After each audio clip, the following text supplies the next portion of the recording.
Hello friends, मैं मनीष सिंह स्वागत करता हूं आप सभी का एक बार फिर से आपके अपने YouTube channel exam warriors by Manish Singh पर। तो फ्रेंड्स, आज हम फिर एक इम्पॉर्टेंट टॉपिक को लेके अगर हम देखें तो आपके जितने भी एग्ज़ाम्स आप देने वाले हैं, चाहे आप यूपीएससी की तैयारी कर रहे हो या फिर किसी राज्य लोक सेवा आयोग की परीक्षाओं जैसे यूपी पीसीएस और बीपीएससी की तैयारी कर रहे हैं, तो फ्रेंड्स इसके लिए काफ़ी ही इम्पोर्टेंट टॉपिक पे हमने ये सेशन रखा है और आपके लिए डिज़ाइन किया हुआ है। और ये बहुत ही खास टॉपिक पे बना हुआ है जो है आम बजट 2023-24 यानी बजट 2023 जो फरवरी के 1 तारीख को हमारे जो वित्त मंत्री हैं निर्मला सीतारमन उन्होंने पेश किया। तो इस 45 लाख करोड़ रुपए के बजट में आम लोगों के लिए क्या है, स्टूडेंट्स के लिए क्या है, किसानों के लिए क्या है और आप सभी के लिए क्या है, इन सब मुद्दों पे हम चर्चा करेंगे और उनकी बारीकियों को समझने की कोशिश करेंगे कि इस बजट में हमने क्या पाया और कितना लाभ आम जनता को मिलने वाला है।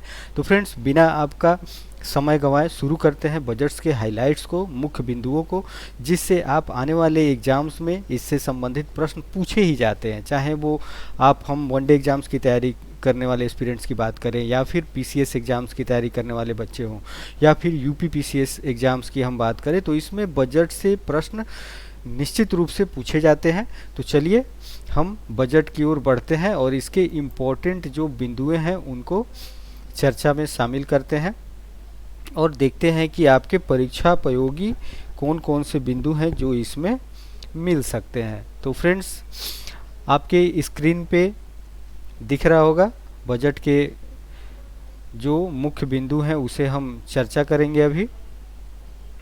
तो आप सभी निश्चित रूप से इस वीडियो को देखेंगे, ये आपके आगामी एग्जाम्स के लिए काफ़ी इम्पोर्टेंट रोल प्ले करने वाला साबित हो सकता है।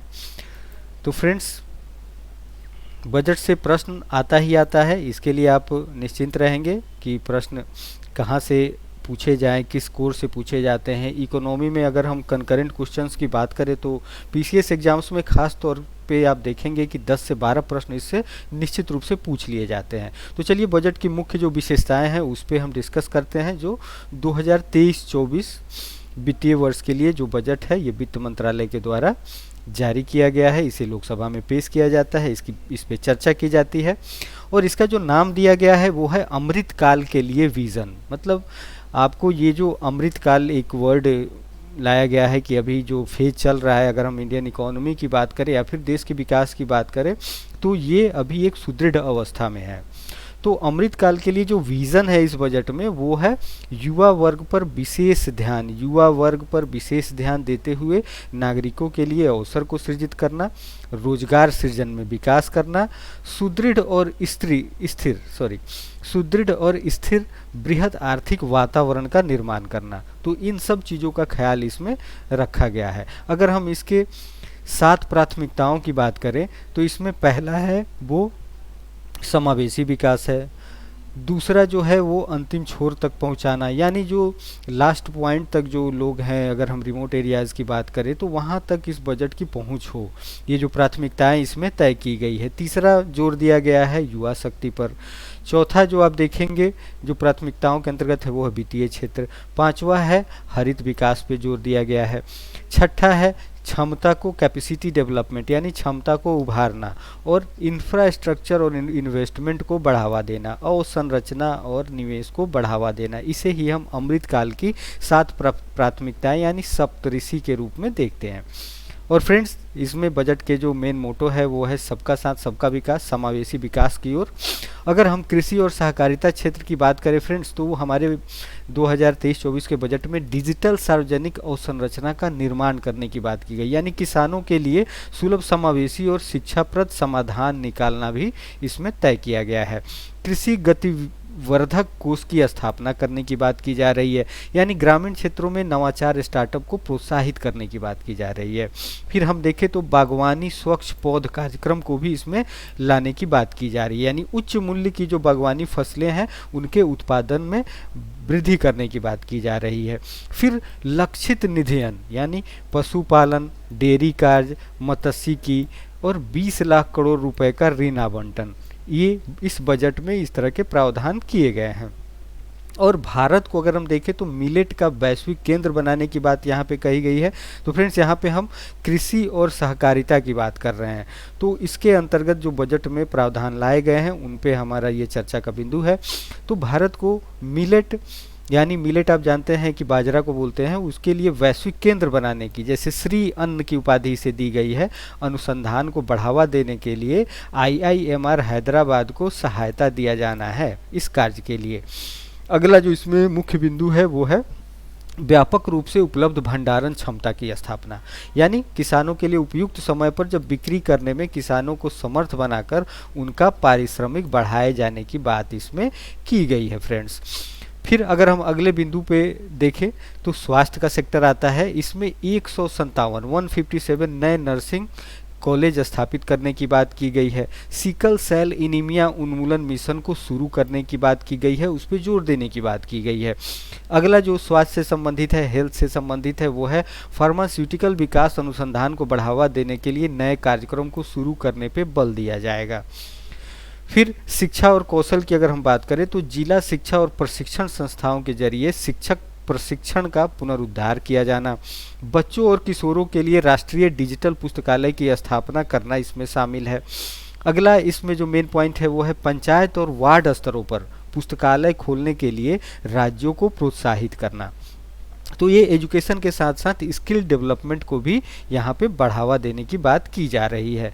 फिर अगर सुविधाओं की बात की जाए जो सभी के लिए, सभी यानी आम जनता की सुविधाओं की अगर हम बात करते हैं तो यहाँ पे ग्रामीण घरों को 9 करोड़ पेयजल कनेक्शन देने की बात की गई है। पीएम किसान के तहत 11.4 करोड़ से अधिक किसानों के लिए 2.2 लाख करोड़ का नकदी अंतरण यानी ट्रांसफरेबल अमाउंट जो पीएम किसान निधि के माध्यम से दी जाती है उसे बढ़ाया गया है।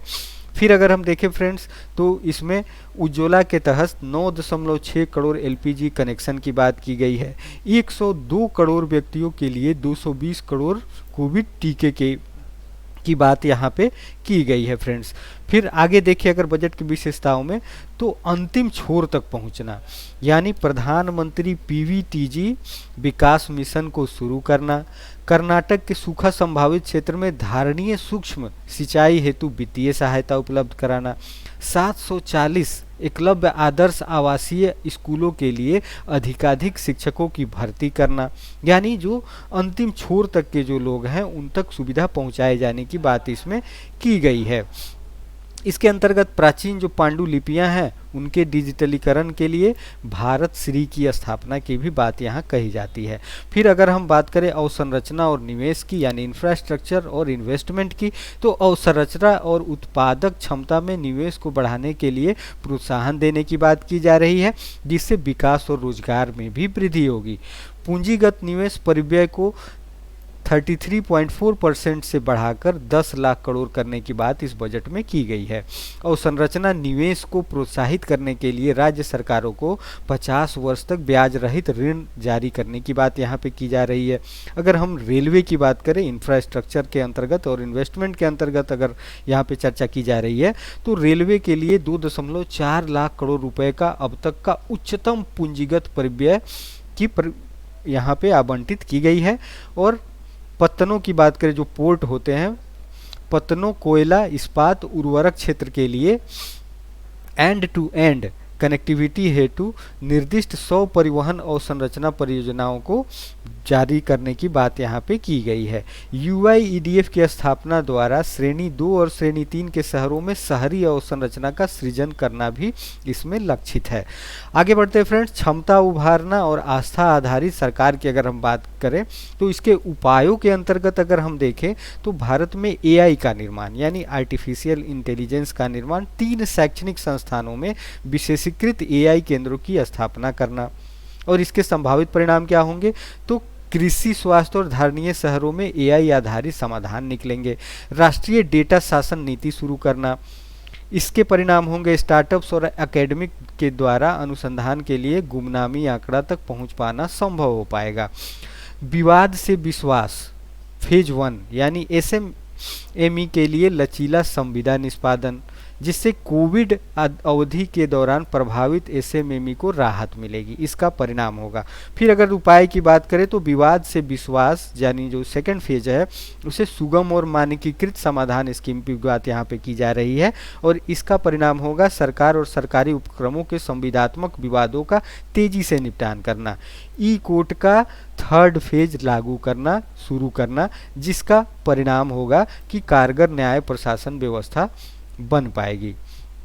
अब अगर हम बात करें अगले पॉइंट की, तो वो है 5G सेवा आधारित एप्लीकेशन विकास के लिए 100 प्रयोगशालाओं की स्थापना करना, इसमें प्रावधान किया गया है, और इसके परिणाम होंगे रोजगार की संभावनाओं और व्यवसाय के अवसरों का उपयोग करने में हमें आसानी होगी। हरित विकास की बात करें फ्रेंड्स, तो हरित विकास में जैसे पीएम प्रणाम की शुरुआत की गई है, जिसके अंतर्गत राज्य संघ राज्यों के क्षेत्रों को वैकल्पिक ऊर्जा के प्रयोग को बढ़ावा देने के लिए प्रोत्साहन मिलेगा, और 500 नए अवशिष्ट से धन संयंत्र की स्थापना की जाएगी। अगर इसके अंतर्गत अन्य पहल की अगर हम बात करें फ्रेंड्स, तो वो है किसानों को प्राकृतिक कृषि अपनाने में सहयोग देने के लिए 10,000 बायो इनपुट संसाधन केंद्रों की स्थापना की बात यहाँ पे की जा रही है। ग्रीन डेवलपमेंट के अंतर्गत बैटरी ऊर्जा भंडारण प्रणालियों को बढ़ाने की बात की जा रही है। ऊर्जा दक्ष परिवहन के लिए तटीय नौवहन को बढ़ावा देने की बात की जा रही है। फिर अगर हम अमृत पीढ़ी की बात करें, जिसे हम युवा शक्ति के रूप में देखते हैं, तो PMKY 4.0 की शुरुआत की गई है, जिसमें coding, artificial intelligence, robotics, 3D printing आदि नए पाठ्यक्रमों को भी शामिल किया जाएगा। पर्यटन क्षेत्र को बढ़ावा देने के उपाय के अंतर्गत घरेलू और विदेशी पर्यटकों के लिए एक पूर्ण पैकेज के अंतर्गत चुनौतीपरक रीति से चुने गए कम से कम 50 गंतव्यों को विकसित किया जाना इसमें शामिल है। फिर यूनिटी मॉल स्थापित करने की बात की जा रही है। राज्यों को प्रोत्साहन देने के लिए यूनिटी मॉल में ODOP यानी एक